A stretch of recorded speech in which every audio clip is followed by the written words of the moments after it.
আবার নক্ষত্রপতন, অভিশপ্ত 2020। আর কতগুলি দুঃসংবাদ উপহার দেবে 2020 সাল।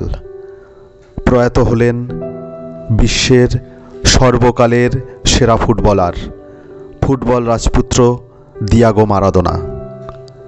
মাত্র 60 বছর বয়সে প্রয়াত হলেন এই মহান শিল্পী ফুটবলার। সম্প্রতি মস্তিষ্কের অস্ত্রোপচার হয়েছিল তার। হাসপাতাল থেকে কয়েকদিন আগেই বাড়ি ফেরেন তিনি। বাড়িতেই হৃদরোগে আক্রান্ত হয়ে মৃত্যু হয় ফুটবল রাজপুত্রের। 1960 খ্রিস্টাব্দের 30 অক্টোবর জন্ম মারাদোনার। 1982 সালে প্রথমবার দেশের হয়ে বিশ্বকাপে খেলেন মারাদোনা। মারাদোনা ছিলেন 1986 বিশ্বকাপ জয়ী আর্জেন্টিনা দলের অধিনায়ক।